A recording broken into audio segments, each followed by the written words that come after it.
Olá, sejam todos muito bem-vindos. Sou Júnior Araújo, especialista em inovação e desenvolvimento de negócios. Estou como host hoje do Tecnologia e Mercado, um podcast oferecido pela TIER.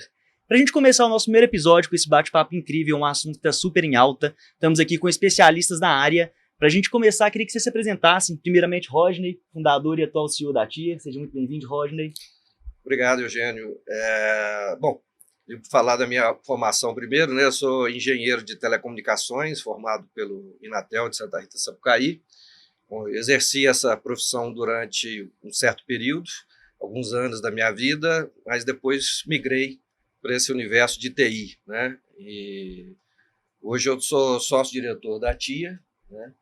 E estamos aqui para fazer esse bate-papo com o pessoal e, ao mesmo tempo, apresentar um pouquinho do mercado, das tecnologias, falar um pouquinho, em geral, né, sobre aquilo que é de interesse de todos, tanto do mercado de trabalho quanto das empresas. E discutir um pouquinho também do que está por vir, né? Sim. Os impactos aqui, não somente nesse episódio, mas nos próximos episódios também, trazer assuntos aí em alta, né, tanto no âmbito técnico quanto empresarial, né, Rodney? Exatamente. A ideia é essa. Nós estamos falando, basicamente, do universo de TI, mas isso se estende também a outras áreas, né? A gente tem no mercado corporativo, estende ao mercado de trabalho, e esse é o primeiro podcast, como você disse, e nesse primeiro podcast a gente vai tratar de assuntos mais nessa parte jurídica, né? Mas que afeta todo mundo, né? Afeta o mercado de trabalho, os profissionais, afeta também as empresas como um todo. Então, a ideia é essa. Maravilha. E falando em mercado de trabalho, nossos outros dois convidados, especialistas em mercado de trabalho, Dr. Fausto, Dr. Leonardo. Você apresente para a gente aí, que não te conhece, Dr. Leonardo, um pouco da sua atuação, qual área que você atua hoje? Pois não. Meu nome é Leonardo Maciel, advogado, fazendo esse ano 30 anos de advocacia. Trabalho muito na advocacia contenciosa e na litigiosa também. Atuante na área especialista trabalhista, pós-graduado em Direito Público. A gente dá assessoria também às empresas de TI, uma delas, a TIER, que tenta contribuir dando segurança jurídica às empresas, segurança jurídica especialmente nas relações trabalhistas, TIs, empresas, colocando um pouco da vivência da gente de balcão, de processo, de jurisprudência, para que as empresas possam ter melhores seguranças nas contratações e no dia a dia, na rotina trabalhista das empresas com as suas equipes. Estou à disposição para a gente conversar aqui, bater um papo. Com certeza, que a gente estava conversando, né? Não somente conversar dos quesitos técnicos, mas trazer um pouco da experiência, alguns casos interessantes que você viu ao longo desses mais de 30 anos aí de jornada. Vamos contar uns casos para a turma que vai nos assistir aí. Maravilha. Doutor Fausto, seja bem-vindo. Primeiro, obrigado pelo convite. Meu nome é Fausto Sete Câmara, eu sou advogado há 16 anos, formei na Universidade Federal de Minas Gerais, sou especialista em Direito de Empresa pelas faculdades Milton Campos, e eu tenho uma atuação preponderante na área de tecnologia nesses últimos 15 anos. Hoje a gente tem diversos clientes na área de tecnologia, e além do sindicato, né, do Sindinfo, o Sindicato da Indústria de Software e Tecnologia da Informação de Minas Gerais, a gente tem negociado com sucesso aí a CCT da categoria na área trabalhista, né, o direito coletivo do trabalho, e tenho assessorado empresas de diversos portes e matizes na área de direito privado, civil, empresarial e trabalho, e gosto de pensar que eu tenho alguma experiência, apesar de eu não ter experiência do Léo, gosto de pensar que eu tenho alguma experiência nessa área de negócio, nessa área trabalhista. De novo, agradeço o convite e vamos contribuir para a conversa, para a discussão. Maravilha. E para a gente levantar aí nossa bola, aquecer o jogo, uma pergunta aí que com certeza vai ter horas de discussão, mas vamos focar aí para a seriedade, tem muita pergunta bacana, muito assunto legal. Então, para a gente começar, né, a pergunta aí para o Rodney. Rodney, na sua visão aí, a IA vai substituir, né, ou transformar as carreiras em TI? Olha, Eugênio, na minha visão, eu acho que posso dizer que vai fazer as duas coisas, né? Eu acho que ainda esse impacto ainda é um pouco nebuloso, mas eu tenho certeza que vai impactar muito, algumas carreiras mais do que outras. Mas assim, eu que já acompanhei muitas mudanças tecnológicas, minha carreira sempre foi nesse ambiente tecnológico, desde minha adolescência, que eu fiz técnica eletrônica, formei em telecomunicações, e trabalhando também, eu vi diversas mudanças diversas tecnologias disruptivas, né? Uhum. E era sempre a mesma situação. Não vai acabar com o emprego, não vai, as pessoas vão ser remanejadas para outras áreas, e isso realmente acontecia em maior ou menor medida. Mas o que eu vejo hoje, no caso da inteligência artificial, é que, diferentemente das outras tecnologias, ela vai impactar diretamente em mão de obra muito qualificada, no trabalho e na disponibilidade de empregos de gente qualificada, né? Uhum. E aí eu tenho sérias dúvidas se vai ter espaço para todo mundo, vamos dizer assim. Obviamente que a pessoa que entrar por esse mundo da inteligência artificial tiver conhecimento, ela sai na frente, ela vai usar a inteligência artificial como ferramenta de trabalho dela, mas a minha percepção e meu receio é de que não tem espaço para todo mundo, né? Uhum. É difícil dizer isso agora, se não vai acontecer, mas não é uma matemática simplória. Não é assim, vão ter 4 profissionais aqui, esses caras vão mudar ou migrar para fazer outras funções e vão ter 4 empregos para esse pessoal. Futuro dirá, mas eu imagino que vai haver as duas coisas. E na sua visão, doutor Leonardo?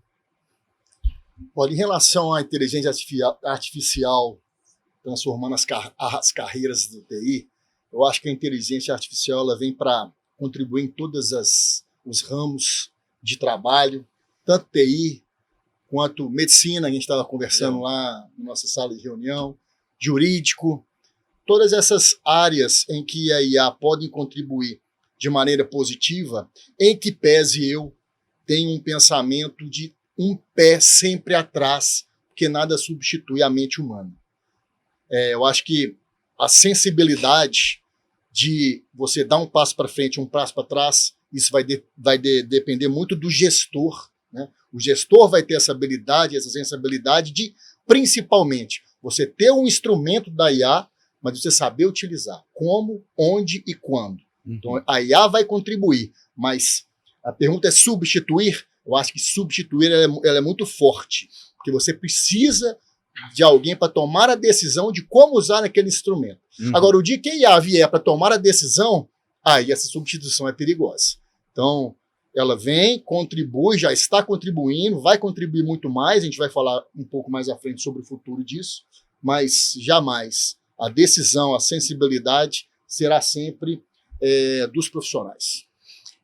Doutor Fausto, trazendo aí esse assunto ainda, se vai substituir, transformar, deixar de existir ou não vai impactar, né? Há muito tempo eu vejo notícias, né, estudos que muitas carreiras, né, notícia de 2015, nos próximos 30 anos, né, não tem as profissões que temos hoje. Né? Nesse pé de deixar de existir uma profissão e criar-se uma nova profissão, né, o que você vê de possibilidade, né, com a IA trazendo aí de geração de novas cadeiras, né, novas ocupações aí no mercado de TI? Pois é, eu sou um pouco cético em relação a esses cenários preditivos, porque a gente ainda não tem uma visão clara daquilo que a inteligência artificial vai ser. Eu acho que a pergunta de 2027, né, que é nós teremos inteligência artificial generativa ou não, eu acho que é a linha de corte dessa resposta. Hoje, nos modelos de LLM que a gente tem, e a capacidade vista dos agentes, né, pelo menos aqueles que estão acessíveis, né, para nós mortais, o impacto é mais em produtividade do que em substituição. O Léo comentou que a gente estava brincando ali de futurologia, né? Eu particularmente penso que quanto mais a técnica e a reprodutibilidade técnica sobe enquanto valor de mercado, mais também a confiabilidade do ser humano e da relação vai ganhar valor.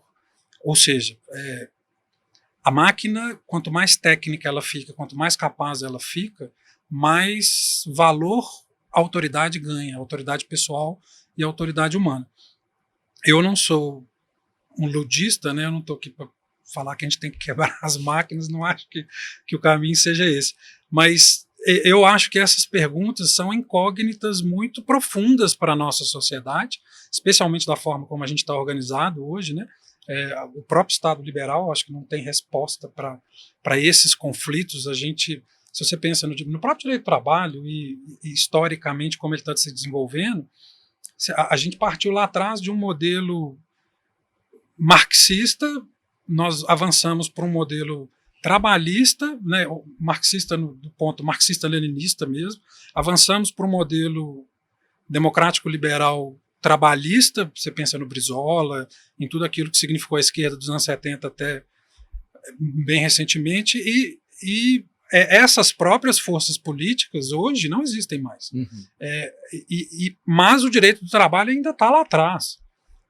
A gente vê o TST, os tribunais, a gente vê que a ideologia dominante é muito calcada nessa bipolaridade entre capital e trabalho. Então, eu tenho sérias dúvidas sobre nossa capacidade institucional de absorver essas mudanças, especialmente uma mudança de paradigma tão profunda quanto a inteligência artificial generativa, a AGI, né? Essa que seria, de fato, o próximo passo profundo e disruptivo 100%. Então, hoje, eu brinco com meus clientes toda vez que a gente começa a falar disso, falo assim, minha bola de cristal está sem bateria, mas eu acho que a gente ainda não tem visão do que pode ser. Mas, no chão, o que eu apostaria? Primeiro, uma série de legislações que vão tentar desacelerar o impacto dessa tecnologia. Então, acho que inevitavelmente essa discussão vai aparecer uma hora ou outra. E acho que a resposta definitiva, assim, mudar o mercado de trabalho, ela vai mudar porque já está mudando. Né? O New York Times, na semana passada, publicou um artigo grande sobre o impacto da inteligência artificial nas consultorias, né? Nas empresas de auditoria, contabilidade, etc.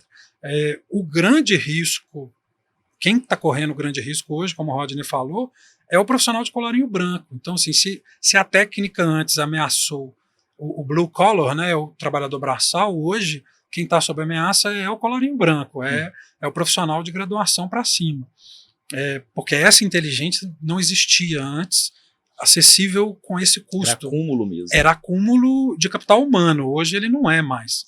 E o custo disso ainda é muito baixo. Assim, e é um problema também que a gente não enxerga, porque o próprio mercado está falando no apocalipse da IA, né? Porque a gente tem uma desconexão direta entre valor de mercado e novas vagas. Assim, o valor do mercado está artificializado. Então, daqui até 2027 vai ser uma montanha-russa com muitas emoções. Acho que essa é a lição que a gente tem que se preparar por enquanto. Ô, Fausto, por que 2027? Só para eu entender. Por que você já falou duas vezes nesse marco temporal? Existe um grupo de pensadores que tem profetizado que 2027, na atual trajetória que nós estamos seguindo... Nessa linha do trem. Em 2027 a gente vai chegar na inteligência geral artificial. E aí tudo muda. Inclusive, essa é a grande corrida geopolítica hoje entre China e os americanos. E os europeus em menor medida, mas quem capitaneia essa disputa são os americanos. Então, a gente teve um paper, né, que foi publicado pelo Scott Alexander e um grupo de pesquisadores de IA, que chama 2027, o futuro da inteligência artificial. E nesse paper eles discutem o que vai acontecer com o mundo, como é que a gente vai absorver isso. O Estado liberal tem condição de lidar com o custo marginal zero, que muita gente já dizia lá atrás, nos anos 80, que o plano da China sempre foi esse. Vencer o capitalismo, o comunismo chinês quer vencer o capitalismo por dentro, quer chegar no custo marginal zero, porque aí quebra tudo. Você não tem como, você não tem lucro mais, você não tem como ganhar. Então, acho que até 2027 a gente vai ter respostas de mercado, de regulação e de técnica que são inevitáveis. E sinceridade, é um buraco negro hoje. Enxergo como um exercício de futurologia, no máximo. É o que a gente poderia... E como que as empresas ou profissionais podem ou devem, né, se preparar para esse futuro? Pegando um recorte de 27 ou, de fato, para um futuro que a IA veio para ficar e crescer? Né? Então, como que esses profissionais, ou Roger, na sua visão, conseguem se preparar? Pegando sua experiência que veio da telecom, que foi uma área que teve uma voga muito grande, teve um declínio, veio a internet, a tecnologia, a informação, e o que você imagina disso para a IA? Como eu disse, a minha experiência é toda ela dentro do universo da tecnologia, e nesse caminho eu vi várias mudanças tecnológicas e sofri também com o impacto dessas mudanças, consegui, felizmente, me adaptar. Como o Fausto bem colocou, a grande diferença é que agora as pessoas qualificadas, ou muito qualificadas, vão ser afetadas, né? Não é uma mão de obra braçal, como, por exemplo, a automação industrial. Quando chegou, ela tirou muito emprego de pessoas de mão de obra mais braçal. A inteligência artificial está tirando emprego de programador, né? Então, nós estamos falando de um outro patamar. Ao mesmo tempo, se eu pudesse dar um recado ou sei lá, uma orientação para os profissionais da área, com a minha visão, com o que eu já vivi e com o que eu já conheço de inteligência artificial, eu iria para o caminho da análise de dados. Que a inteligência artificial ela se alimenta de dados. E tudo que eu já participei, que eu já discuti, eu fiz um curso também de pós-graduação de inteligência artificial na Fundação Getúlio Vargas, tudo gira em torno disso. Os dados são ruins, os dados não são estruturados, os dados não são confiáveis, e aí não tem inteligência artificial que funcione. Então, se tivesse um filho hoje nesse caminho, né, querendo trilhar esse caminho, eu daria essa orientação para ele. Siga em análise de dados, porque essa área que não tem ninguém hoje é uma área que não vai crescer com a inteligência artificial, né? E eu iria nessa linha. A empresa tem necessariamente que usar a inteligência artificial como ferramenta sempre e muito, porque senão ela vai ficar para trás. Senão os custos, principalmente no Brasil, com o custo que a gente tem de mão de obra, né, de cargos e os tributos, se você for querer continuar no mesmo padrão de ter somente mão de obra humana, vamos dizer assim, você certamente não vai ser competitivo. Essa é a minha percepção nesse momento. Mas como o Fausto falou, tudo pode mudar daqui a pouco, né? A velocidade como isso está acontecendo. Antes a gente falava de tecnologia vai chegar daqui a 10 anos, vai ser um negócio...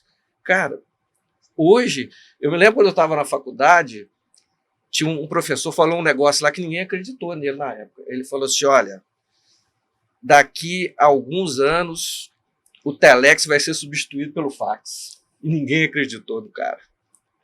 E assim, só que isso nós estamos falando, na época falava de anos, agora nós estamos falando de meses, né? A evolução é incrível.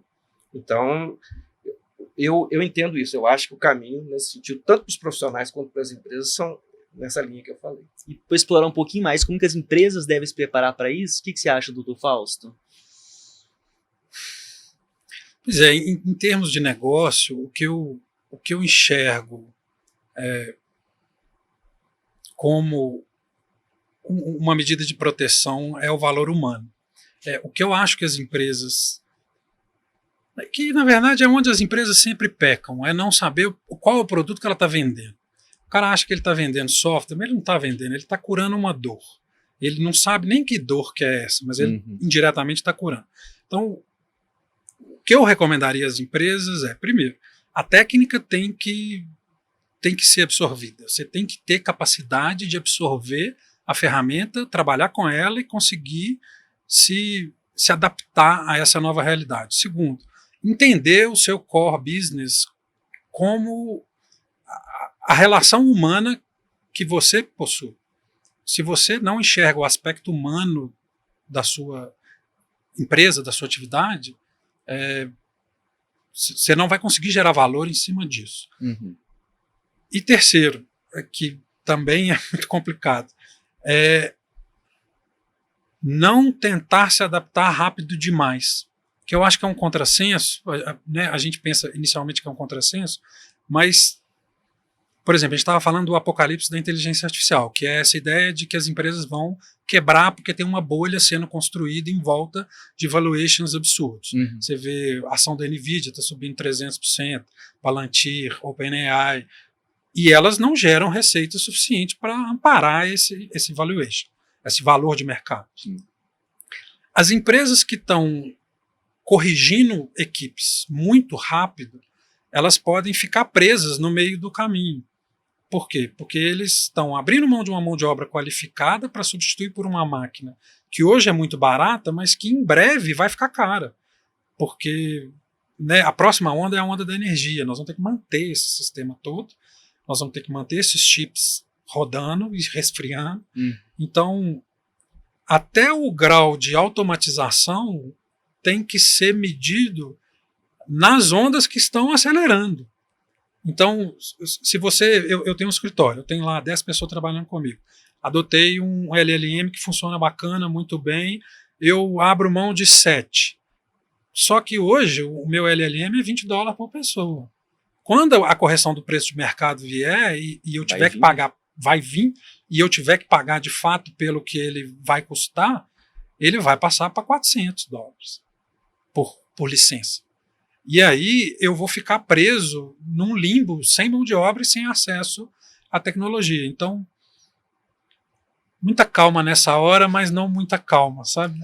Nós estamos numa névoa, assim, que é difícil pontuar. Quando eu pego uma empresa, algum caso assim, eu falo assim, gente, se eu for fazer por fazer, colocar por fazer, sem pensar muito nesses pormenores, né, não faça. É melhor você ficar observando e entender melhor internamente, né?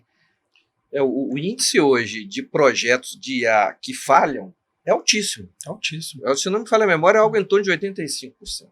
Muito por causa de desconhecimento do que é inteligência artificial, muito por causa de querer usar a inteligência artificial para coisas que ela não performa bem, né?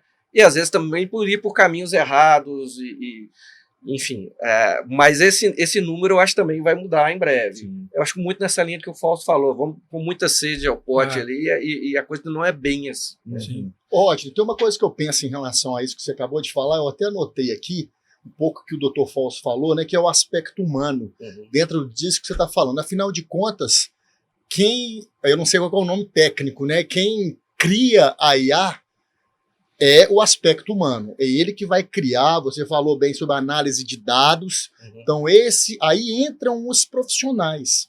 Eu, como advogado trabalhista consultivo nessa área de empresas de TI, por exemplo, eu verifico uma dificuldade de material humano profissional para adequar a determinada situação que a empresa quer contratar. Então, isso vai muito do que você está falando aí, encaixando o aspecto humano. Então o que eu indico a essas pessoas, a turma do TI? Qualificação é importante. Sem dúvida. Não dá para parar no tempo se você atua em tecnologia de informação. Não se acomode, porque hoje é de um jeito, amanhã é de outro, aí a IA que você está pensando em fazer já se perdeu. Né? Então, a qualificação pessoal agora falando um pouco para as empresas, para a TIR que está aqui, né, fazendo esse trabalho nesse podcast. Saber contratar também é importante. A pressa que o Dr. Fausto falou aqui, não é só a pressa de entregar o produto, é a pressa de você qualificar, preparar a sua equipe para que o produto chegue no seu cliente da maneira que o gestor e que o cliente espera. Então, acho que esse aspecto humano e a análise de dados aí vai muito dentro disso que nós estamos falando. Só para explorar essa fala sua, Léo, queria que você falasse a sua visão do impacto da IA na área jurídica. A gente está falando de TI aqui, mas são advogado aí com mais de 30 anos de experiência. Vai impactar? Já está impactando? Não vai?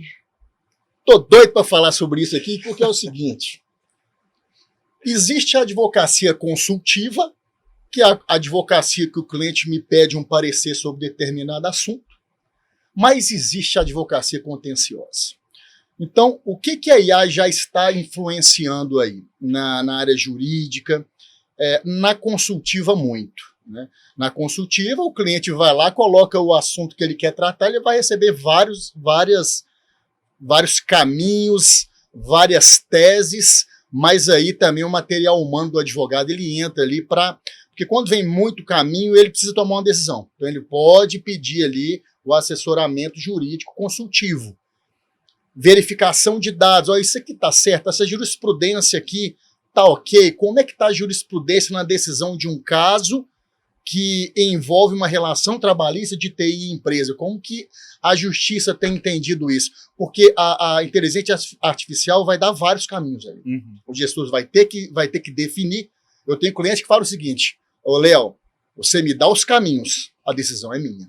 Então, o caminho o advogado dá. Agora, a IA, ela contribui muito na consultiva, mas na hora de um processo judicial, na hora que você tem que entrar numa audiência, na hora que você tem que conversar e convencer um juiz, na hora que você tem que inquirir uma testemunha, que é ali que você ganha um processo trabalhista, é com a testemunha, na audiência de instrução, é na documentação que você pede o seu cliente para apresentar um processo, ainda, pelo menos eu, que não sou muito prático na IA, nessas questões contenciosas, ainda não está chegando. Vou dar um exemplo engraçado que ocorreu recentemente. Eu não sei se o Dr. Fausto viu isso. Num julgamento de um determinado tribunal, que os advogados fazem sustentações orais para os seus clientes, em determinado julgamento, isso está no YouTube porque fica gravado, porque esse era virtual. Então, um advogado, não sei se você viu isso, Fausto, começou a sustentação oral. Doutor Leonardo, eu tenho tempo regulamentar, pode começar a fazer a sustentação oral. Então, o advogado começou a falar. De repente, o desembargador, peraí, isso é inteligência artificial. Não tem um advogado ali, não. Isso é inteligência artificial. Chegou a ver isso, Fausto? Era um avatar?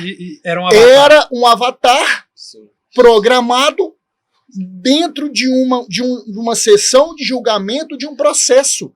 E um desembargador detectou que aquilo era inteligência artificial. A hora que eu recebi aquilo, então vem alguma coisa para ajudar, vem alguma coisa. Só que um dia eles vão ter que regulamentar isso. Deepfake lawyer. Não é? Deepfake lawyer. Nós vamos falar sobre o futuro disso. Então, nós estamos no futuro. Agora, como que isso vai ser regulamentado? Como que os desembargadores vão aceitar isso ou não? Quer dizer, o advogado contrário era eu. É um exemplo, né? Nesse caso, não era eu que estava participando. Mas tem o deepfake judge também. Não sei se você lembra daquele desembargador que tinha uma biblioteca atrás da casa dele, de repente caiu demais, e tadinho. E era a foto da própria biblioteca dele, só que ele mudou. Mas é similar, né? Não, obviamente não é o mesmo caso. Mas... Então, finalizando aqui, a ajuda veio para ajudar, penso eu, por enquanto, na parte consultiva muito, mas você precisa do advogado ali para dar o caminho, os melhores caminhos para o gestor definir. Mas na parte contenciosa, em que pese, você tem peça pronta, né? Você pode pedir um recurso, uma petição e tal. Eu ainda não estou nesse nível. Eu prefiro fazer a minha peça do jeito que eu faço, leio o processo do jeito que eu faço, mas eu acho que eu estou errado. Mas eu estou me habituando a tentar aprimorar essa questão de usar a inteligência artificial. A inteligência artificial ainda no meu escritório sou eu, entendeu? Para fazer as minhas peças, as minhas considerações processuais. Eu acho que, só dando um pitaco aqui, eu não sou advogado, mas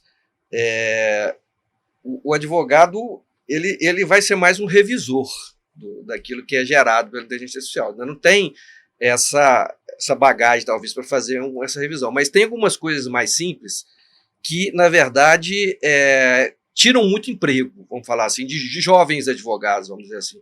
Por exemplo, eu tenho um imóvel alugado lá no quinto andar. Aí o inquilino está saindo, eles me mandaram um novo contrato para fazer uma nova locação e tal. O contrato inicial tinha lá umas 3 ou 4 páginas, e esse chegou com 30 páginas. E eu, sem tempo, numa preguiça danada, eu falei, nossa, vou ter que ler isso tudo aqui para ver o que mudou. ChatGPT. Coloquei os 2 contratos, falei assim, analisa os 2, olha as diferenças, me mostra. Ele analisou os 2, me mostrou tudo que eu tinha de diferente, me falou o que eu tinha pontos de atenção, o que eu tenho que discutir.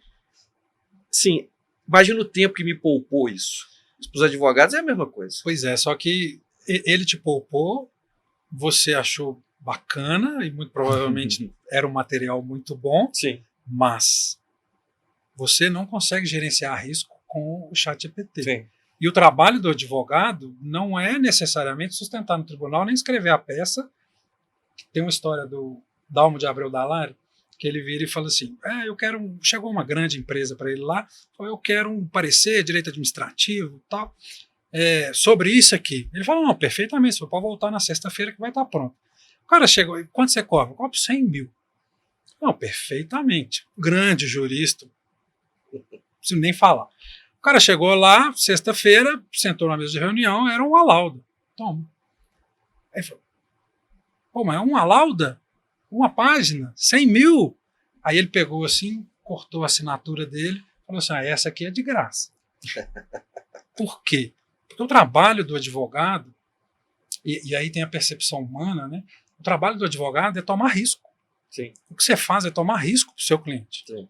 A sua autoridade é aquela de que, com um grau de certeza, né, e variabilidade, é isso que vai acontecer. Essa é a decisão que o juiz vai dar. Sim. É aqui que a gente tem que mitigar seu risco. A lei é essa, a interpretação é essa, seu risco é esse. Você confia no Dr. Fausto? Confio. Então, vamos embora. O bom advogado não é o que sempre ganha, porque isso não existe. Não existe, né, nos filmes, nas séries Suits, o cara que ganha. Não, o bom advogado não é esse. O bom advogado é aquele que melhor avalia risco. E ele sabe orientar o cliente dele e ele bota ele na frente do cliente dele. Então, eu falo assim, cara, isso aqui é isso aqui, não entra nisso, que vamos fazer um acordo. Nós, né, no trabalhista a gente faz muito isso. Fala, a condenação aqui é X, vamos tentar chegar no Y. Falei, não, doutor, mas eu quero ganhar tudo, eu estou certo, moral. Porque o cliente sempre acha que a moral é o que vale. Né? Falei, cara, eu sei que você acha que você está certo, mas você não está certo, você está muito errado, você vai tomar 120 mil na sentença, nós vamos tentar fazer um acordo de 80, 60. Bom, vamos parcelar? Né? Então, acho que nessa questão de autoridade e de risco, você não consegue transmitir risco para a máquina. Ela nunca vai assumir esse risco para você. O advogado vai. E é igual o Dalmo de Abreu da Lara. Se você tira a assinatura, por você não vale nada. Uhum. Dentro disso, que o Rodney também está falando, é você elaborar um contrato. Eu vou contratar um TI. Joguei lá no chat GBT e manda para o advogado. Tem cliente que não manda para o advogado. Sim. Eu fico sabendo de contrato quando está na justiça. Mas vem cá, esse contrato aqui, não, esse contrato aí, busquei. Não, mas isso aqui não é da sua empresa não atua desse jeito. Você prestou atenção nisso? Não sabia. Isso aqui passou. Então, é falso, é o que você está falando. E é o que você está falando, Rodney, vai ser um vai conferir. Mas tem que conferir. Você vai fazer um contrato. A tia vai contratar um cliente, vai contratar um TI, um profissional de TI. Você sentou com esse profissional, você elaborou ali, vocês pactuaram situações de trabalho que dali para frente ficou combinado. E aí você joga isso para uma inteligência artificial. Se faltar alguma coisinha, esse contrato pode estar fadado ou a prejudicar a empresa ou a prejudicar o próprio profissional. Uhum. Então, ok, é uma ferramenta positiva, mas quem conhece e que tem a sensibilidade vai ler aquele contrato. Não é, peraí, Rod, você me falou que na TIR, lá naquela empresa, ela atua dessa forma. Então, se você colocar desse jeito, é diferente. E passou batido na hora que você jogou, o que você falou, análise de dados. Na hora que você jogou o dado, passou batido ali. E aquele profissional que sabe, que conhece o cliente, ele vai ajudar, contribuir. Então, esse é o ponto da questão da inteligência artificial na parte jurídica, na parte de TI, na parte das empresas de TI. Ô, Léo, entrando nessa questão de contrato, né, qual que são os principais pontos críticos numa contratação CLT versus uma contratação PJ? No âmbito de TI, né, tá muito famosa a pejotização, né, seja desenvolvedor, de atendente de suporte, a TI como um todo e outras áreas também. Mas nesse foco na TI, quais são os principais pontos ali, críticos entre um contrato PJ e um contrato CLT? Eugênio, isso vai muito do interesse do gestor da empresa, sabe? Realmente é um tema polêmico, mas isso não é de agora não, né?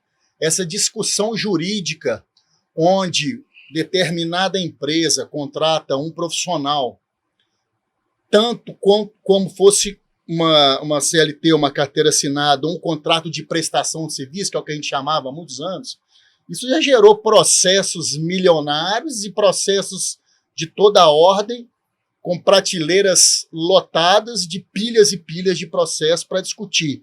Era CLT ou era prestador de serviço? A empresa vai ter que assinar a carteira ou a empresa não precisa assinar a carteira?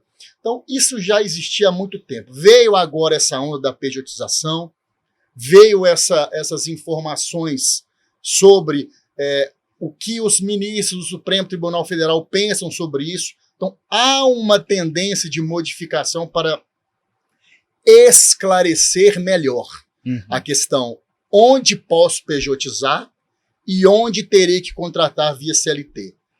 Eu entendo que vai depender do interesse da empresa, do interesse do gestor aí. Eu converso com o gestor, falo, você quer dessa forma? Essa forma dá para você pejotizar. A gente pode fazer um contrato de pejotização aqui. Agora, lá do outro, você vai precisar assinar a carteira. E sempre os riscos irão existir. Se amanhã virar o Supremo Tribunal Federal e falar assim, pode pejotizar, pode ter certeza que ainda vai ter juiz, desembargador, tribunal, que vai pensar diferente, mesmo tendo súmula. Isso gera discussão para mudar a súmula, nova jurisprudência. Então, o que eu sugiro a todos em relação a essa diferença de pejotização e CLT, que isso é histórico, né?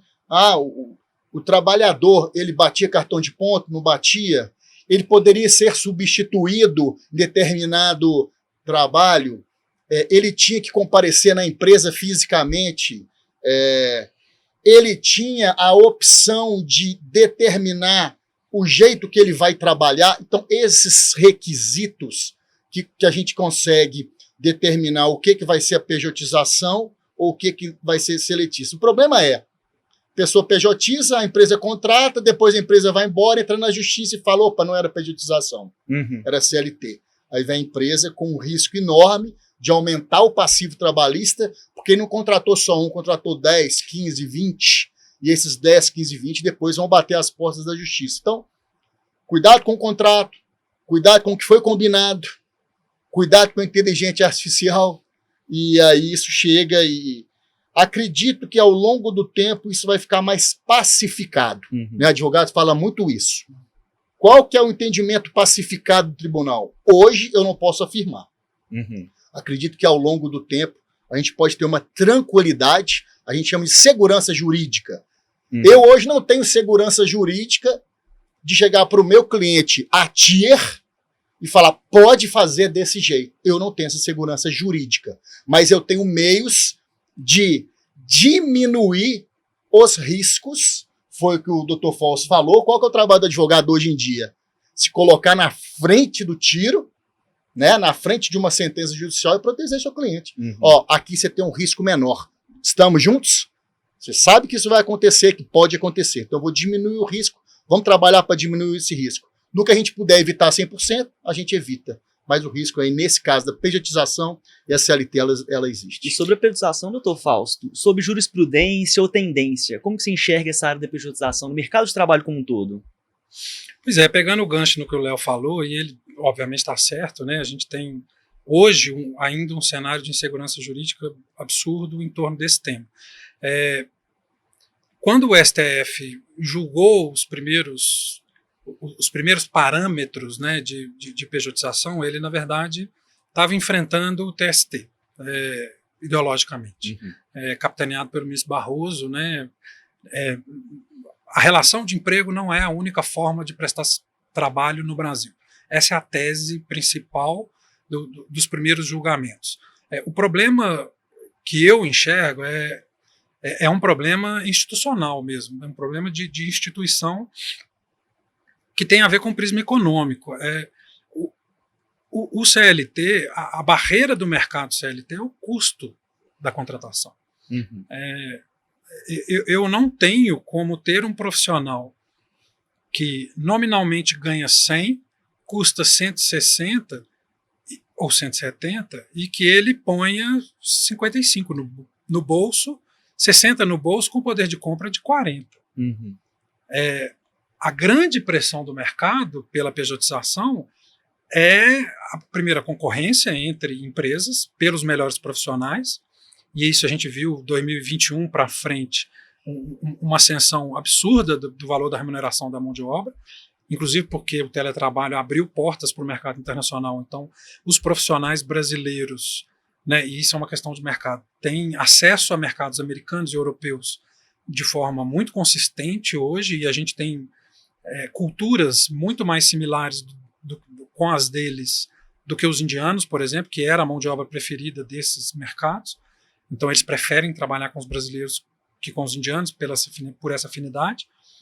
E eu acho que o problema não é jurídico, o problema é ideológico, o problema é econômico, porque a maior parte dos profissionais não quer ser CLT. Cultural Cultural em alguma medida, isso já ultrapassou. Acho que a janela de Overton na questão cultural foi espatifada, né? Ela não foi nem transposta, ela foi espatifada. Porque hoje nós temos, por exemplo, os MEI. A quantidade de MEI que está subindo no Brasil, que está surgindo, é absurda. O Brasil, o problema do Brasil é que a gente... Eu brinco isso dentro do escritório, né, porque a gente gosta muito desse tema. O Brasil é uma sociedade do bronze. A gente tem esferas em que a gente ainda é uma civilização do bronze. A gente tem esferas que a gente é pós-moderno. Então, conciliar essas camadas dentro, verticalmente, né, porque o nosso sistema, o nosso Estado é muito vertical, né, de cima para baixo, a União detém a competência absoluta do legislativo, os estados e os municípios não têm quase poder nenhum. Então, essa barreira econômica para o trabalho CLT, que de fato empobrece o trabalhador, é muito complicada de ser ultrapassada. Então, o incentivo à pejotização dói no bolso. E se a gente pensa no aspecto previdenciário, que seria, em tese, a grande vantagem do CLT, qualquer trabalhador que observe o que está sendo feito com o sistema previdenciário, as contas públicas, esse ano nós vamos fechar com um rombo de 400 bi, com uma regra de orçamento, de arcabouço fiscal, que vem sendo corrompida pelo próprio governo, centímetro a centímetro. Selic a 15%, acabaram de manter. Então, o custo do dinheiro, e isso impacta, obviamente, a inversão da pirâmide demográfica. Para que contribuir para a Previdência se a Previdência não vai existir? Se ela não vai conseguir sustentar, né? A primeira reforma grande pós-88 foi patrocinada pelo Partido dos Trabalhadores. E o que ela fez, principalmente, foi botar um cap foi botar um limite no benefício, né? Que é hoje o teto previdenciário. Então, antes de enxergar isso como um fenômeno jurídico, eu acho que a gente tem que enxergar como um fenômeno econômico. Inclusive, nós estamos lá no sindicato brigando para ser admitido como amicus curiae nesse processo que está sendo relatado pelo Gilmar Mendes, que é uma vocação para definir o futuro da pejotização no Brasil. A posição anterior dos ministros abriu as portas de uma maneira muito descontrolada. E nós estamos vendo empresas que 100% da folha é PJ. Ao mesmo tempo, a gente convive com empresas de tecnologia também que ainda têm uma resistência muito grande de fazer isso. E as consequências econômicas disso são mais graves do que as consequências jurídicas. A Justiça do Trabalho sempre foi pró-empregado. Todo mundo sabe disso, a gente conhece a ideologia dominante, né, legal na Justiça do Trabalho. Ela foi um pouco freada pela reforma trabalhista e por esse entendimento da pejotização, especialmente para as carreiras de mais alta remuneração. Mas nós ainda não temos claridade ou presciência para dizer qual que será o futuro dessas carreiras. Eu apostaria no modelo, na adoção de um modelo híbrido europeu-americano, né, que eles também têm esses problemas, o mesmo problema que a gente tem aqui, eles têm lá, todos. Inclusive, o problema deles, focado em termos de legislação trabalhista, é muito mais o trabalho intermitente hoje. Por quê? Porque a questão do prestador de serviço já foi regulada, assim, especialmente na Europa. Nos Estados Unidos é um pouco mais nebuloso, mas eles têm guias de interpretação. Eu, inclusive, quem tiver curiosidade, eu tenho um post no LinkedIn que tem o guia de interpretação das Cortes Federais Americanas sobre se uma relação é de emprego ou não, porque eles não têm uma regra explícita. Esse guia tem 160 páginas. E ele, um por um, e assim, ele não diz para o juiz o que tem que ser, mas ele diz, está aqui o panorama que você deve analisar para tentar resolver esse problema com a legislação federal. Eles têm um rol de direitos que é desse tamanho, que são basicamente muitos poucos, salário mínimo e jornada. Uhum. Na verdade, hora extra, né? Porque nem limite de jornada eles têm. As nossas 44 horas, que é o limite constitucional, isso não existe nos Estados Unidos. Se você quiser, você pode trabalhar 80 horas por semana para o mesmo empregador, desde que você não caia morto dentro da empresa. Se for morrer, morre ali na porta. E assim, a legislação lá é essa.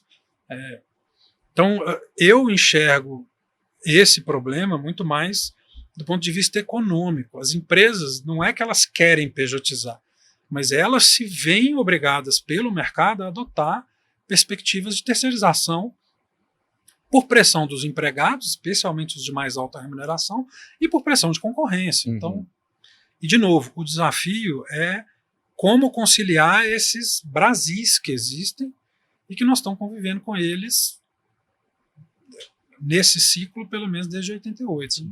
Você falou sobre terceirização, né, que é uma experiência que o Rodney tem aí. Queria que você compartilhasse com a gente, Rodney, quais são, né, os principais erros que empresas cometem ao seguir um contrato de terceirização em TI? O que você vê aí na prática?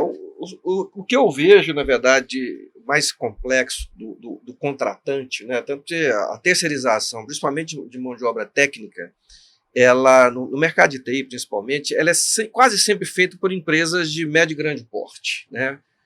Porque, basicamente, é a empresa que tem uma estrutura melhor, tem lá uma controladoria, tem pessoas que conseguem fazer as contas e ver as vantagens de se terceirizar ou não, né? Porque se você olha na pontinha, se você não fizer conta, você vai achar que é melhor contratar todo mundo, né? Só que tem uma série de questões intangíveis, né, que a gente tem que pensar, que é o cara que tira férias, que é o cara que fica doente, que são outras questões de atualização tecnológica, que às vezes o empresário que não quer terceirizar não vai porque ele não entende essa dinâmica, né? Então isso é um grande empecilho. Porque se você tem... A maioria das empresas de pequeno porte, se for conversar com o cara, fazer uma comparação simples. Salário versus preço da terceirização, o salário vai dar menor. Só que ele não está fazendo a conta como ela tem que ser feita. As empresas grandes têm estrutura e tem pessoal que consegue interpretar isso, né? Eu entendo que esse é o caminho. E também a terceirização ela pode ser feita em vários níveis, né? Você pode terceirizar tudo, você pode ter cabeças pensantes, terceirizar uma mão de obra mais operacional, e aí essa definição é que é o grande diferencial. É isso que cada empresa terceiriza numa certa medida, né? E, às vezes, o empresário que quer terceirizar e deve terceirizar o serviço dentro da empresa dele, ele tem realmente dificuldade ou falta de apoio e de informação para tomar uma decisão da melhor forma de fazer essa terceirização. E no Brasil, obviamente, que essa insegurança jurídica ela pesa muito também, né? Já melhorou bastante, né? Principalmente com a parte da reforma trabalhista lá, que foi feita pelo Temer, assim, mas ainda é um problema. Mas ainda existe o risco de ligação do profissional, de vínculo do profissional com o cliente, esse risco ainda existe. E ele não é um risco só para o cliente, ele é um risco para nós, porque se for olhar o contrato comercial que eu tenho com o meu cliente, a responsabilidade é minha. Eu que vou pagar essa conta lá no final, né? Então, meu conselho é se cerque de gente boa para fazer uma análise adequada daquilo que você vai terceirizar.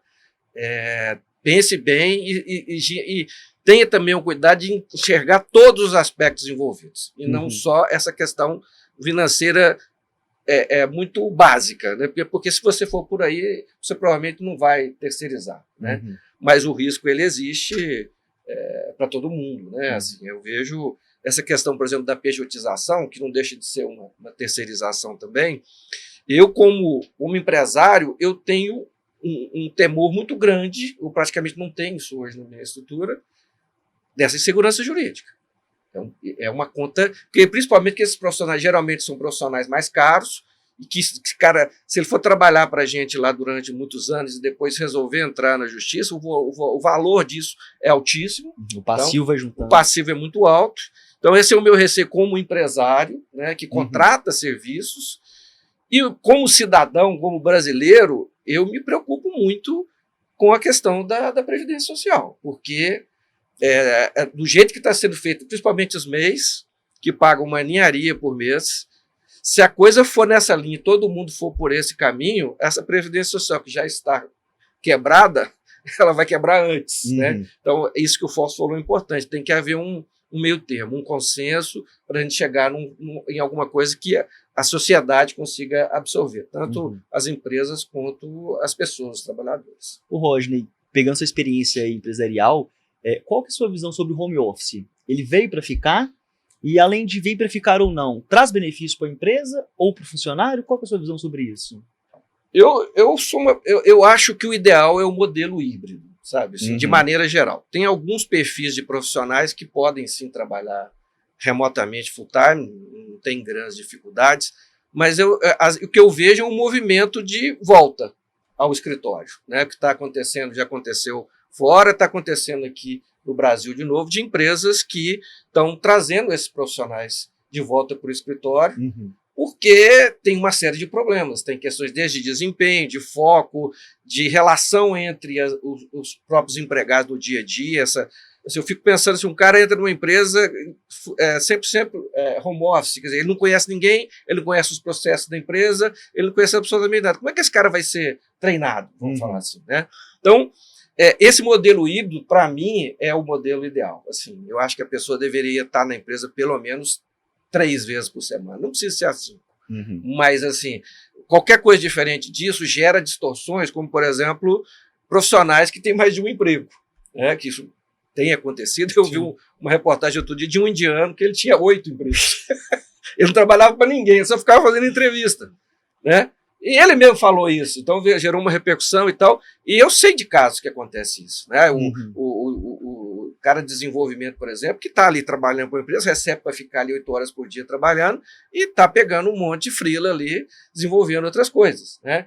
E está recebendo dos dois lados. Então, é difícil, é um processo complexo, mas eu entendo que o caminho é esse que está se desenhando agora. A pandemia levou todo mundo para casa, mas agora o pessoal já está voltando e eu acho que o que vai ficar é o híbrido. Eu gosto muito do híbrido. E aproveitando o home office, o regime remoto, né, acaba que o profissional da TI acaba estendendo a sua jornada profissional. Então o computador está ali, ele continua, às vezes tem o bate-ponto, mas continua, independente disso ou não, tende a esticar a jornada profissional.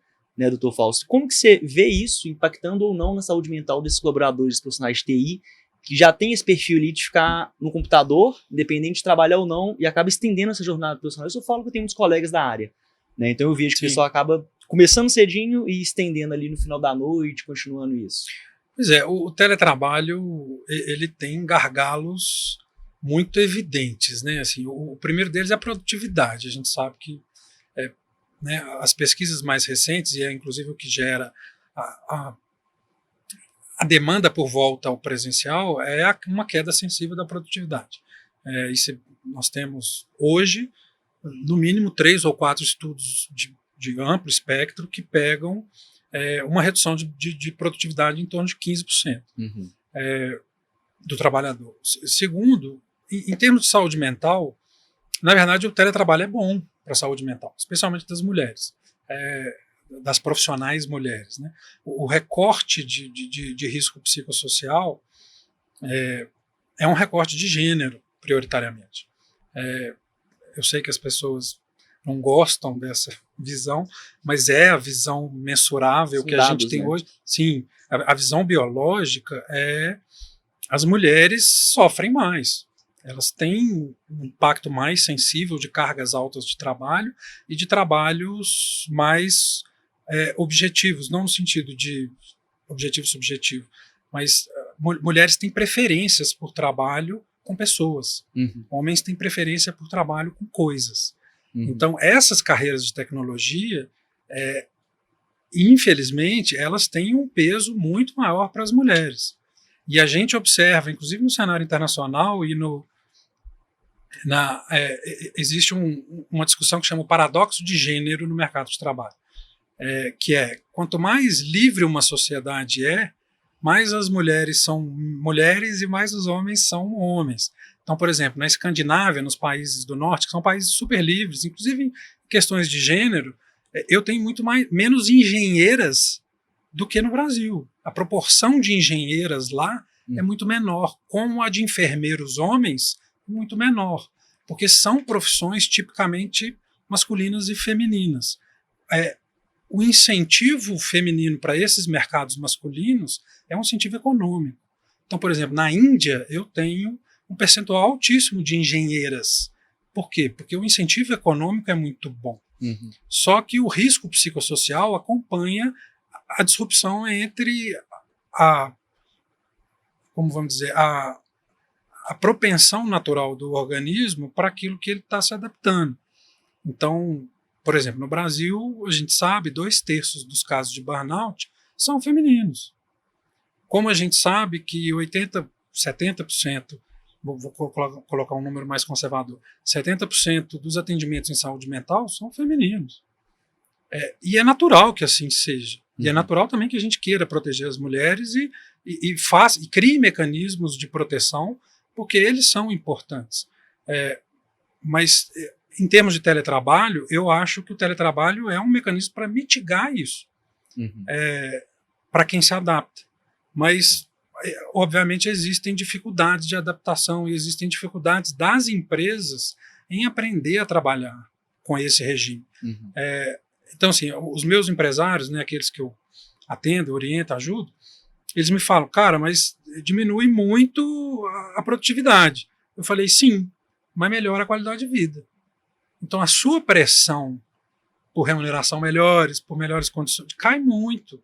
Então, no longo prazo, vai ser melhor para você manter um sistema que concilie qualidade de vida com produtividade. Só que você tem que saber administrar isso na prática. E acho que esse é o desafio do RH que nós estamos vivendo, né? Assim, dos profissionais de RH. Como é que nós vamos fazer isso funcionar? Porque é tudo muito novo também, né? E aí, se você bota a inteligência artificial no meio da disputa, da conversa, o negócio vai para outros lados. Mas acho que o desafio é esse. Esse olhar para a saúde mental no mercado de trabalho é um olhar novo, né? E com isso vem a NR1, que é para, de uma certa forma, obrigar as empresas a ter esse cuidado humano. Né? Fala pra gente, Léo, o que é NR1, qual é o impacto disso para as empresas e para os profissionais? Ótima pergunta para a gente conversar. E eu tenho um caso recentíssimo que, para mim, muda o paradigma dessa situação. Mas, primeiro, deixa eu voltar uma página, NR1. Né? NR1 é uma norma regulamentadora expedida pelo Ministério do Trabalho, especialistas. Existem várias normas regulamentadoras, né? Vai de 1 a várias, 16, 17, fala de insalubridade, periculosidade, questões de ergonomia, e etc. Existem várias normas regulamentadoras que as empresas devem observar dentro das relações de trabalho. Especificamente a norma regulamentadora número 1, que esse ano ela voltou a chamar a atenção, porque houve uma modificação de exigência, e aí eu vou aqui dizer, a norma regulamentadora número 1, ela trata de segurança e saúde do trabalho. Então ali tem vários requisitos, várias exigências, várias obrigações, em que as relações trabalhistas devem observar aquelas questões postas na norma regulamentadora número 1. E qual que é o problema? Se eu não me adequo, se eu não observo aquelas normas, aqueles requisitos, aquelas exigências da norma regulamentadora 1 ou qualquer outra, você recebe um fiscal do Ministério do Trabalho ali, e você é autuado, você tem que, então, se adequar àquelas normas, não vem a autuação do Ministério do Trabalho, vem multa pesada, vem despesa para o gestor. Ô, Léo, desculpa te cortar, mas só uma pergunta aí. Diga. E vale o empresário falar que não sabia? Olha, não vale o empresário falar que não sabia, Não, viu? só não vale como piora, né? Isso piora bem, viu? É melhor ele dizer que vai arrumar, que vai resolver, pede um prazo para o fiscal e tenta regularizar aquilo, porque a lei está aí e ninguém pode se excusar a dizer que não conhece a lei. A lei ela é pública a todos, então dizer que não sabia não é muito bom, não. Temos que arrumar a casa. Mas olha só, dentro dessa questão psicossocial, que é o que aconteceu esse ano, o Ministério do Trabalho lançou um prazo para que as empresas se adequassem às novas regras para um ponto diferente da norma regulamentadora, que até então não era muito explorado, que é o bem-estar psicológico, físico e social dos empregados. Então, a partir de determinada data deste ano, esse eu não lembro ao certo, as empresas tinham que se adaptar a como proteger a questão psicológica dos seus empregados e das suas equipes. Hoje, o gerenciamento de riscos ocupacionais, que é o GRO, e o Programa de Gerenciamento de Riscos, o PGR, as empresas têm que ter. Porém, agora se incrementou a necessidade da empresa, Rodney, comprovar o que ela faz para tratar e deixar que o seu empregado esteja bem psicologicamente.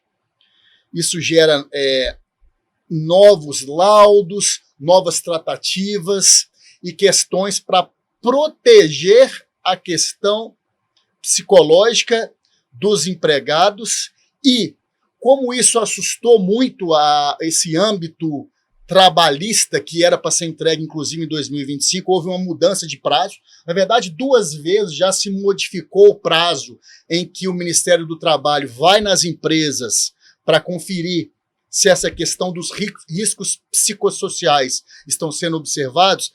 Mudou-se mais uma vez a data para o dia 25 de maio de 2026. Então, pelo menos em tese, né, se não mudarem pela 3ª vez, a partir de 25 de maio de 2026, o Ministério do Trabalho poderá mandar um auditor fiscal trabalhista na sua empresa, verificar como está o estudo dos riscos psicossociais. Eu quero fazer aqui, contar para vocês um recentíssimo caso, que para mim mudou o paradigma disso. Contei isso para o Rodney, gestor da TIR, porque no dia da audiência eu liguei para o Rodney, porque a gente conversa muito sobre isso. O que aconteceu? Um determinado funcionário de determinada empresa, durante o curso do contrato de trabalho, ele estava dirigindo, o Fausto, sofreu um acidente automobilístico. Durante o contrato de trabalho, no curso da jornada de trabalho, sofreu um acidente automobilístico. Indo para a jornada? Não estava. Tá durante a jornada. Durante a jornada. Uhum. Tá? Ele não estava no itinerary, não. Indo ou voltando. Ele não estava indo e voltando. Ele estava trabalhando de carro mesmo, ia visitar um cliente. Trabalho externo. Ele ia visitar um acidente e foi acometido de um acidente automobilístico que gerou um problema sério de saúde. Ele teve uma cirurgia na cabeça. Bom, durante a audiência no processo, o que eu disse à juíza? Falei, ok, o acidente ok, a empresa admite a estabilidade que o acidente ocorreu durante o contrato de trabalho, a gente assume toda essa responsabilidade. Porém, o culpado do acidente, e aí para ficar mais claro, quem avançou o sinal vermelho foi o funcionário. Então, isso gera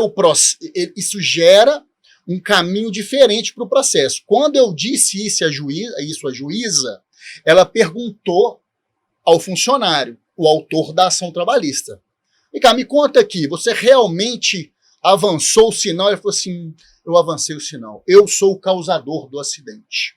Ok. Aí ela começou, então nós precisamos vamos resolver esse processo aqui da melhor forma. Começou a conversar comigo, começou a conversar com o advogado do funcionário.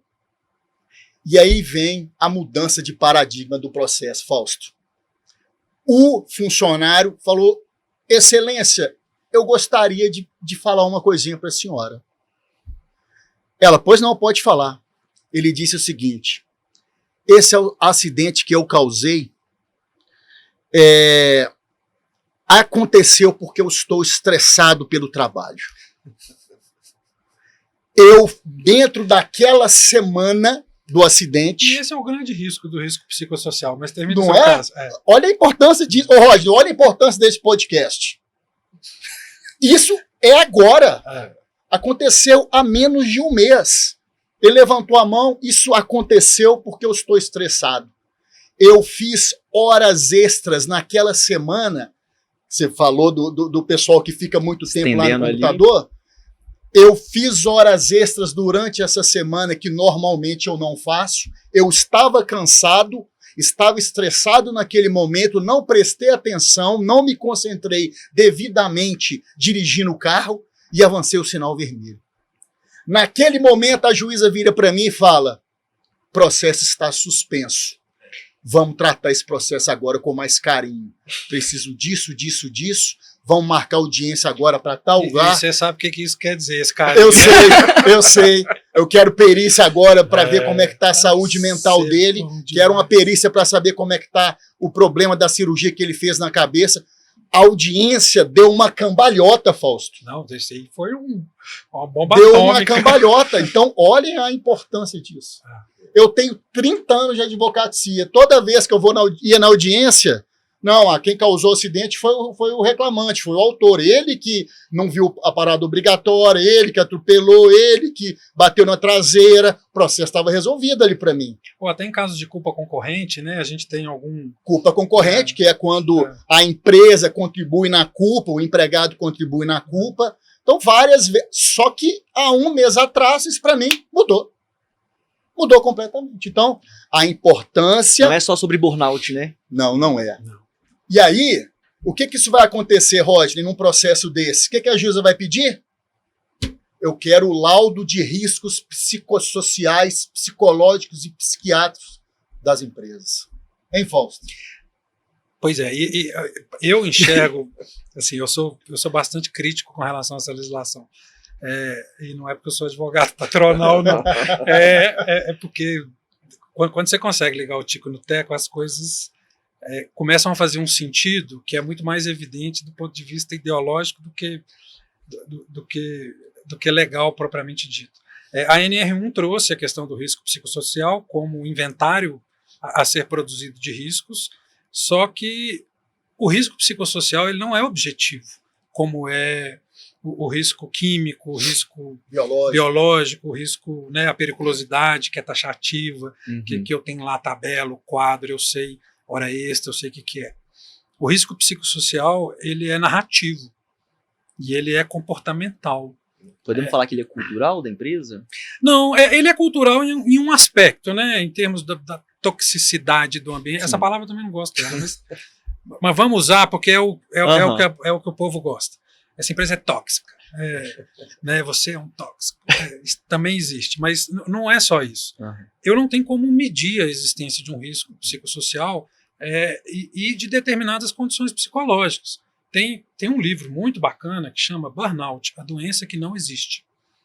Por quê? O burnout ele não tem etiologia, ele não tem um caminho diagnóstico para eu saber se ele existe ou não. Ele vai existir para o psiquiatra que está avaliando a partir do momento em que eu declaro que estou em burnout e que eu relato uma série limitada de sintomas que são muito facilmente falsificáveis na prática. Então, doutor, estou muito cansado, eu tenho dificuldade para dormir, eu não estou conseguindo concentrar, eu não consigo me relacionar intimamente com meu parceiro, e eu não sei, eu estou tendo umas tremedeiras, eu não sei o que fazer. Mas quantas horas você está trabalhando? Eu estou trabalhando muitas horas. Estressante seu trabalho. E que não necessário. E o perito não tem acesso a nada disso. Sim. O que ele ganha? 30 dias imediato. Porque é o DSM, né? É o manual de diagnóstico. Hoje é essa orientação básica, né? Obviamente que o DSM não é um manual de o que o médico vai fazer, mas é como qualificar aquela doença e diagnosticar. O profissional tem liberdade para fazer isso. O que nós estamos vendo dos médicos da Previdência? Se há o relato, há a condição. E isso está sendo utilizado de inúmeras formas, não só para fraudar benefícios previdenciários, mas para trazer estabilidades não devidas ou injustas. E nós não temos métrica, nós não temos nenhum elemento objetivo para dizer que aquilo não ocorreu. Ou para dizer que o fato de que esse empregado está fazendo hora extra, ele está fazendo hora extra sem poder, porque a empresa não permite a prática de hora extra, e o empregado fala, eles me obrigavam a não marcar o ponto. Então, a empresa é colocada numa situação em que ela Não tem como aferir se aquilo objetivamente existe ou não, e não estou falando que não existe, estou falando que existem casos, eu já sofri de burnout, porque eu sou empresário, né, eu sou profissional liberal, eventualmente a gente sofre de burnout, não tem jeito, você trabalha demais, recebe de menos, não tem jeito. A gente sabe que isso existe, né? A gente sabe que existe uma síndrome, um esgotamento profissional, existe. Só que, objetivamente, nós não temos como medir isso. Nem o perito do INSS, nem a CIPA, nem ninguém. O que a gente tem é um conjunto de informações e dados que podem indicar a existência ou não daquele risco psicossocial, mas cada organismo vai reagir de forma absolutamente diferente àquilo. Outro problema, o recorte de gênero que a gente falou, a carreira, o tipo de carreira, as carreiras em Y, né, as carreiras que são mais gerenciais, são mais técnicas, as carreiras em W, eles já inventaram até a carreira em W agora. Então, o grande problema do risco psicossocial é que ele não é mensurável. E da existência desse diagnóstico, ele também não consegue ser facilmente determinado. Se você quebra um osso, eu tenho um raio-x. Se você tem um câncer, eu tenho uma biópsia. Se você está gripado, eu tenho os sintomas que normalmente acompanham. O risco psicossocial ele é narrativo. A doença psicológica, né, a condição, não vou falar doença, até porque doença é um termo disputado também. As empresas não têm como saber se aquilo de fato existe ou se aquilo é uma simulação. Se é um deepfake sick. E isso é muito complicado. Porque o que eu posso fazer enquanto empresa? Eu posso me esforçar para criar mecanismos de monitoramento. Eu posso me esforçar para diminuir os riscos psicossociais, que inclusive na norma sequer são listados. A norma criou essa ideia de risco psicossocial, mas ela não diz o que é. O que é, né? Ela não fala o que é. Ela fala que você tem que monitorar, você tem um programa, mas ela não fala o que é. Então, obviamente, agora começa uma construção consultiva, né, dos profissionais para tentar definir o que é e o que não é, qual que é o impacto disso e a evidência de médio e longo prazo. Mas acho que devemos, enquanto profissionais, ser absolutamente críticos em relação a isso, inclusive porque essa discussão, entendo eu, né, a minha posição pessoal, não falo por ninguém, ela está no campo da linguagem. E, como a gente sabe, o ser humano não é, né, assim, se os homens fossem anjos, a gente não precisava da lei, né? Então, acho que a gente tem que ter muita cautela, as empresas têm que fazer o trabalho de casa, obviamente, e inclusive não usar isso como desculpa também para sair marretando ninguém, mas nós temos que ser críticos em relação a essa legislação, e extremamente críticos. Ela vem num momento muito complicado, né, em que o custo Brasil já é altíssimo. Se eu quiser tratar todos os profissionais, né, daquelas camadas, igual eu já estava pensando antes, aqui a gente está pensando, com a mesma régua, eu não vou conseguir. E outra coisa que eu acho que é extremamente importante, esse risco psicossocial, como é que eu ligo ele na empresa? Como é que eu sei que não é seu pai que está doente e está passando? Como é que eu sei que é a sua mulher que não está te dormindo de calça jeans toda noite e você está... Esse multifatorial, como é que eu avalio isso? E nós que conhecemos a realidade da justiça do trabalho e a força da prova oral, que destrói inclusive prova tarifada. Prova tarifada é aquela que a lei fala que tem que ser daquele jeito. Por exemplo, registro de ponto. Eu provo registro de ponto pela assinatura do empregado e daquele XYZ. Eu falei que eu sou obrigado a não bater.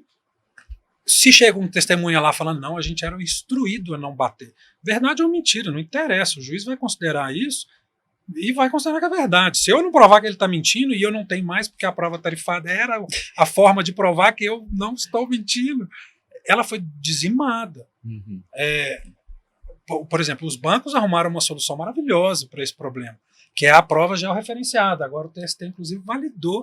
E foi assim, que é, eu pego os metadados de celular e falo onde é que o cara estava. Maravilhoso. Inclusive, essa é a minha recomendação para esse controle de jornada.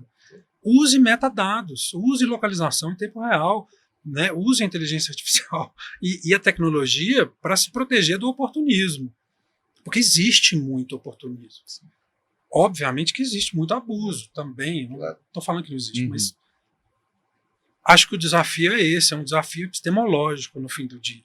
É da gente tentar conciliar diversas realidades que a gente ainda não sabe, a gente não absorveu o marxismo vulgar lá do pré-CLT, nem o trabalhismo, nem o Estado liberal, nem o pós-modernismo que está vigente aí. Como é que a gente vai conseguir absorver algo que eu não tenho sequer como demonstrar que existe ou não? Que é narrativo, que é discursivo. Então, esse risco existe. Então, vamos ser críticos em relação a isso, porque custo nós já temos demais. E, obviamente, é um risco, é um problema. Acho que nós precisamos melhorar a legislação. Meu primeiro pitaco seria isso. O papo está muito bom, mas a gente caminhando para a reta final, queria que vocês aproveitassem a experiência de anos, Rodney, na área da TI, deixasse aí um recado para o profissional da TI para ele se capacitar ou se preparar para os próximos 10 anos. Então, a visão aí de 2035 e, da mesma forma, os profissionais da área jurídica, né, seja os advogados ou não, profissionais da área jurídica, como que vocês indicam, recomendam aí que eles se preparem para os próximos 10 anos, né, baseado em tudo que a gente conversou? Olha, eu sinceramente acho que no momento que a gente está vivendo, 10 anos é futurologia, assim, né? Mas o profissional de TI, todo profissional da área de tecnologia, é atualização o tempo todo, sempre foi assim, agora mais ainda, né? Mas assim, o que eu entendo que, vou repetir o meu conselho aqui que eu dei lá atrás, análise de dados. Lógico que não tem mercado para todo mundo, mas assim, é o que eu enxergo hoje como algo que crescente, que vai ter espaço para muitas pessoas, né, para ir. Mas assim, nós estamos falando, pelo papo aqui a gente já viu, né, é 2027, mês que vem, então assim, eu não sei dizer assim, o que ele tem que fazer, mas se atualizar tecnologicamente, já que você entrou nessa área e você quer trabalhar com isso, é fundamental. Agora, com a inteligência artificial principalmente, mesmo profissionais que não são da área de tecnologia também vão ter que se atualizar tecnologicamente, né? Nós estamos falando muito do caso dos advogados aqui. O advogado que não souber usar a inteligência artificial como ferramenta para ele também vai estar fora do mercado, né? Então, assim, a minha questão é nessa linha, né? E eu queria fazer uma sugestão também, a gente criar uma NR1 para o empresário, né? Que daqui a 2026 tem reforma tributária, tem eleição, tem a NR1. O governo tinha que distribuir a caixinha de leite. Né? Eles gostam muito de chorar também. Só empresário com burnout aí para todo lado. Léo, uma dica aí para o advogado ou para o profissional da área jurídica aí para os próximos anos? Não somente os 10. Antes disso, eu vou fazer uma pergunta para o Rodney, já que ele falou assim. Meu filho me perguntou, Rodney, pai, meu filho está no primeiro ano, vai fazer vestibular daqui 2. E aí, pai? Tô querendo ir para o lado da computação, quais são as possibilidades? Então, eu vou fazer uma pergunta para o especialista da área que está aqui na minha frente, né? Você falou do analista de dados. Então, quando meu filho estiver assistindo esse podcast, o analista de dados, ele estuda computação? Qual que é a cadeira que o profissional de analista de dados tem que... Qual vestibular que a pessoa tem que fazer para ele ser um analista de dados? Porque meu filho vai estar assistindo. Até mais recentemente, que eu também não sou um grande especialista de TI, não. Eu sou um empresário da área, mas a minha formação é em telecomunicações. Mas tinha muito a figura do DBA, né? Que era um cara que organizava os bancos de dados e tal, e cuidava ali dessa fonte de informação, vamos dizer assim. Isso tudo continua sendo muito importante, né? Mas eu tenho certeza que estão surgindo e vão surgir outras profissões, e já existem algumas outras que vão ser criadas para trabalhar esse dado, para preparar esse dado dentro da empresa. Esse dado de qualidade, esse dado pode ser útil no todo o processo operacional, né? E aqui é o dado que vai ser utilizado pela inteligência artificial. Tive uma reunião recentemente com um cliente meu e mais um parceiro, que é uma empresa especializada em inteligência artificial, e o cara estava falando isso, o curso que eu fiz também fala disso, qualidade de dados. Qualidade de dados, de maneira geral, é muito ruim. E não tem inteligência artificial que resolva isso. Então, eu tenho certeza que o DBA já é muito importante há algum tempo e tem uma mão de obra escassa.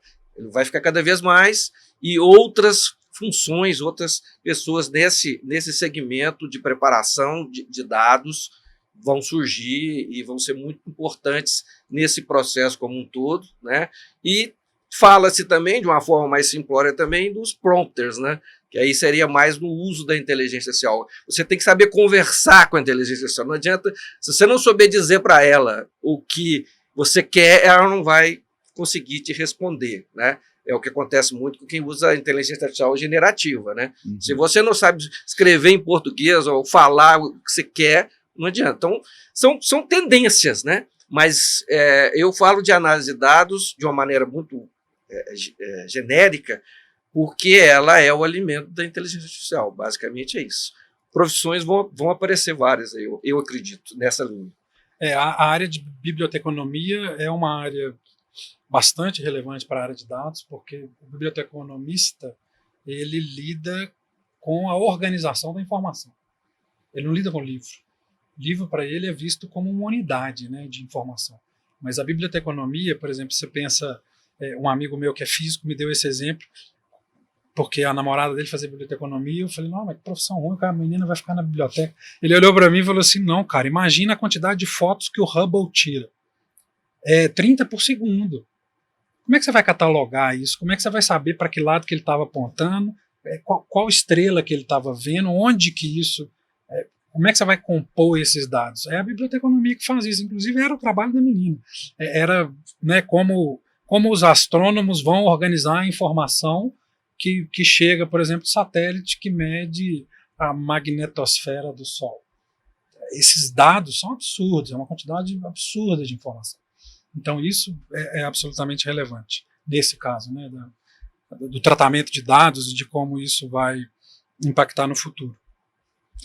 Complementando aqui, para a gente encerrar, só que venho da área de TI, mais de 10 anos de experiência, eu diria também para o seu filho que, independente da profissão, né, como foi dito aqui hoje, a TI vai ser perpendicular a todas elas.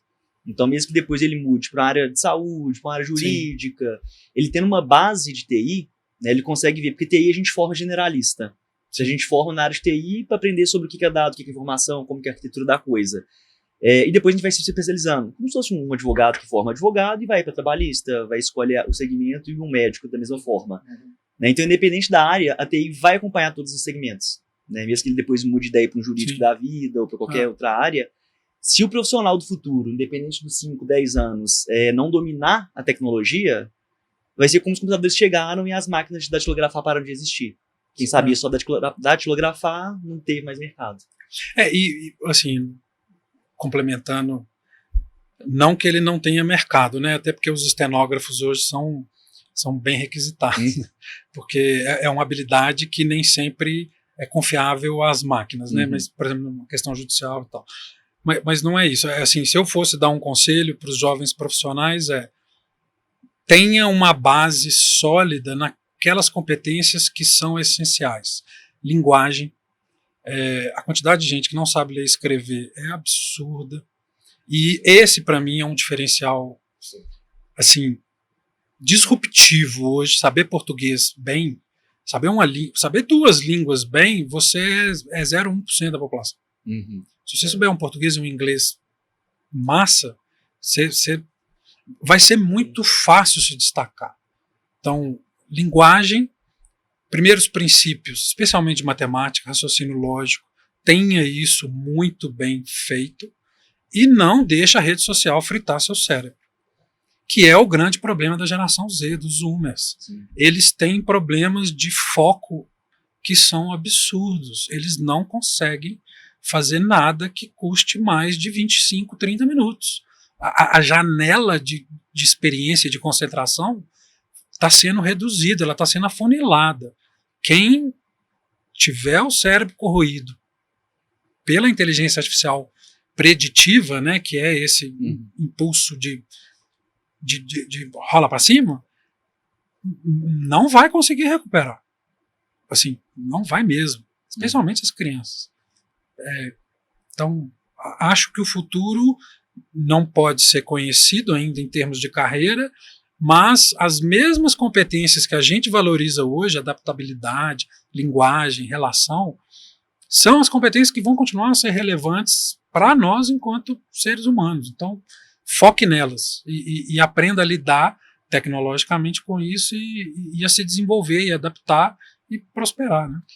Eu só queria fechar com um comentário aqui que eu não falei, assim, o meu pessoal trabalha muito com infraestrutura, né? Assim, lógico que vai ser uma mudança grande, mas os servidores vão continuar existindo, os computadores, o hardware vai continuar existindo, o sistema operacional vai continuar existindo, usuários que precisam de suporte também vão continuar existindo. Isso não vai acabar, né? Mas uma coisa que o Fausto falou muito importante também é essa questão da comunicação, saber falar, saber escrever, que saber realmente ouvir também, óbvio. E assim, a questão do inglês, eu sempre falo muito nisso. Quando eu formei, em 91, eu tenho um tempinho, né? O inglês era um diferencial a mais para quem tinha. Hoje, nas áreas de tecnologia, seja ela qual for, quem não tem inglês é um diferencial a menos. Se você tem, a maioria não tem. Eu tenho uma dificuldade grande que eu tenho de contratação. Mas a diferença salarial é absurda, né? Porque você não tem essa mão de obra. O Brasil, tradicionalmente, não tem pessoas, muito pouca gente falando inglês, e isso é um diferencial para você crescer ou não na sua carreira. Definitivamente. Em qualquer emprego, qualquer lugar, na área de tecnologia, mais ainda, porque a informação está em inglês, né? É isso. Maravilha, gente. Fechamos aí o nosso primeiro episódio. Só um preparo, né, para os próximos episódios que virão e sempre trazendo temas aí de mercado. Né, principalmente para a jurídica, a área técnica, vai ter tema muito diário, a gente vai trazer, né, roda com especialistas. Né, então, agradeço a presença de todos, né, e de você que acompanhou a gente até aqui. Né, nos vemos no próximo episódio.